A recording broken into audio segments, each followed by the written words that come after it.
A group of friends is hanging out. Someone brings along a friend of a friend. Everyone orders drinks. That new person quietly says, "I am okay. Just water for me." And suddenly there is this small, awkward pause. Nobody says anything rude. But something shifts in the air. People glance at each other. Someone makes a joke to fill the silence. The moment passes. But then later, in the car ride home, someone says, "He seems nice, but not really my type."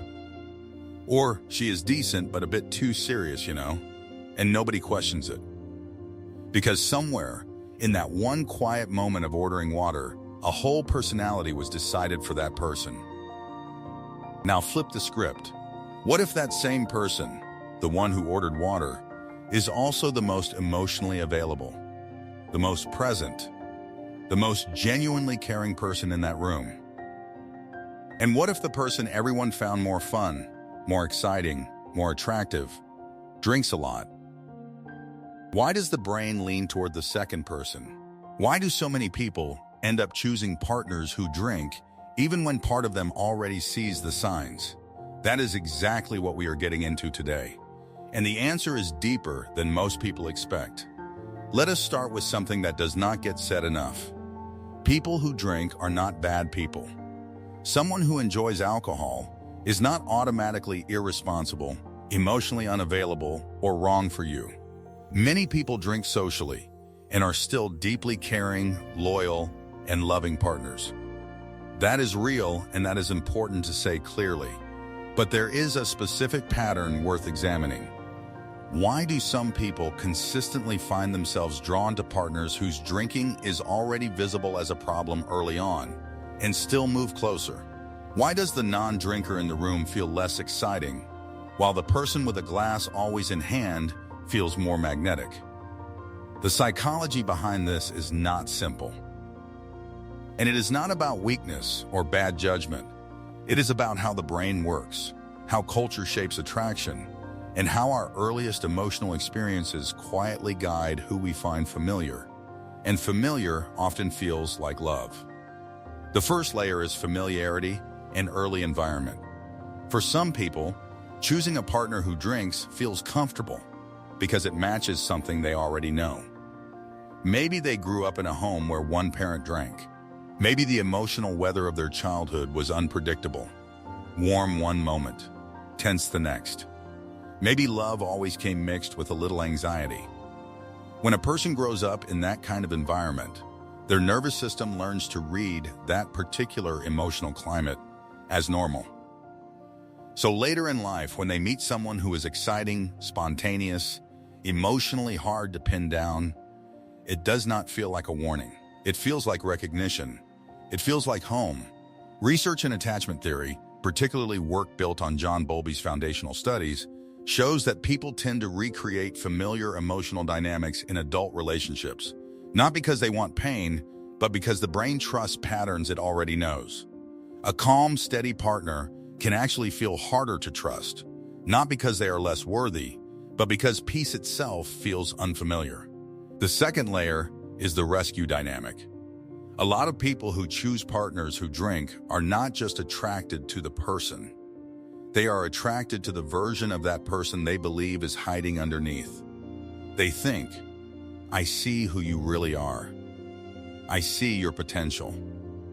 And that feeling of being the one who truly understands someone is incredibly powerful. The drinker opens up emotionally. They say things like, "You are the only one who gets me." They are vulnerable in moments that feel rare and real. And that creates a deep bond fast. The other person feels special, needed, chosen. But being needed is not the same as being loved well. And many people do not feel that difference until they are already exhausted. This rescue pattern has roots in self-worth. Some people have been conditioned through childhood, past relationships, or repeated experiences to believe that love must be earned.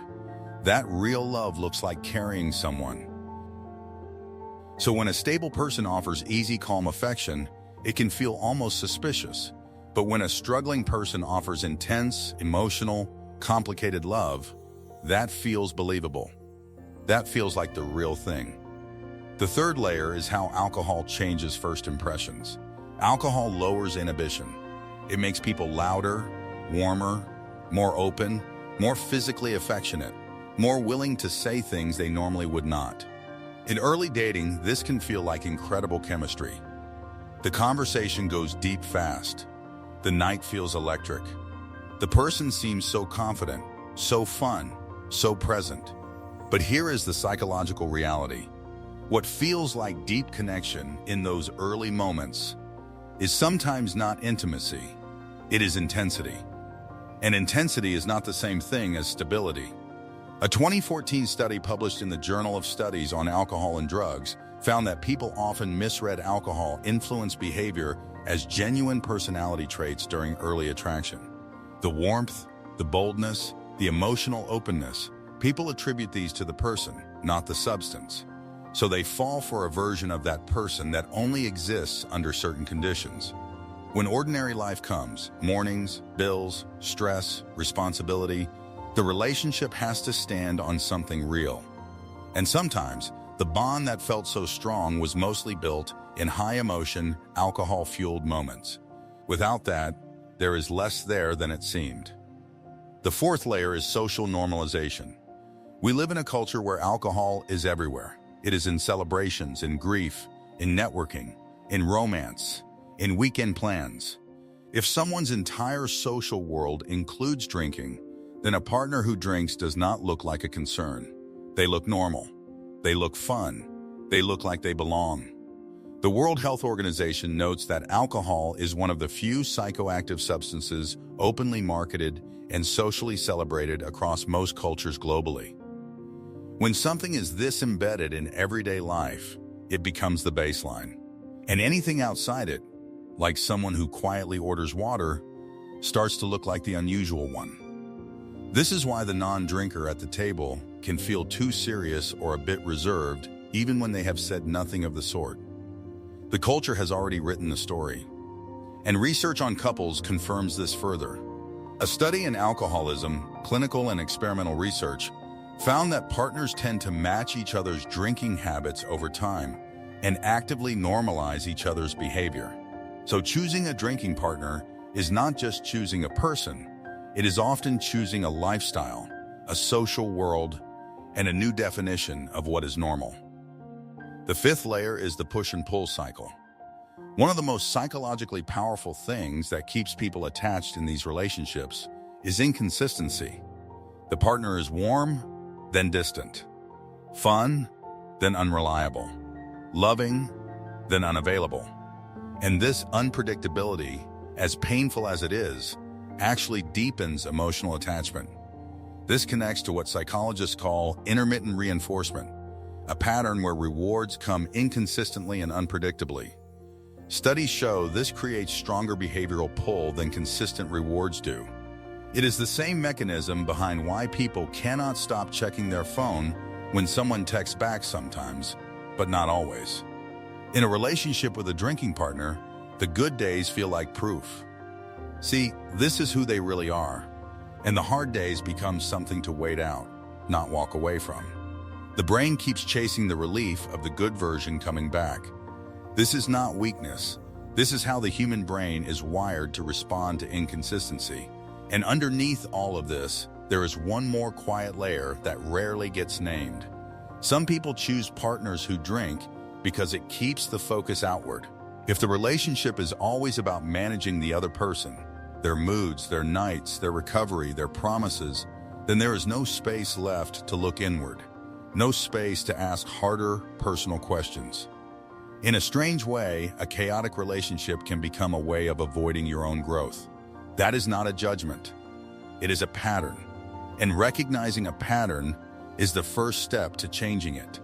So in the end, when someone chooses a partner who drinks, it is rarely just about the alcohol. It is about familiarity, about rescue, about intensity mistaken for intimacy, about a culture that made drinking the default, and about the quiet belief that love is supposed to be hard. None of that makes someone naive or foolish. It makes them human, shaped by experiences they often did not choose. But awareness changes things. When a person starts asking, not just why do they drink, but why does this feel like love to me, that is where real clarity begins. And clarity is where better choices are made. If any part of this felt familiar, drop it in the comments. Like and subscribe for more content that actually gets into the psychology behind the choices we make, especially the ones we do not fully understand yet.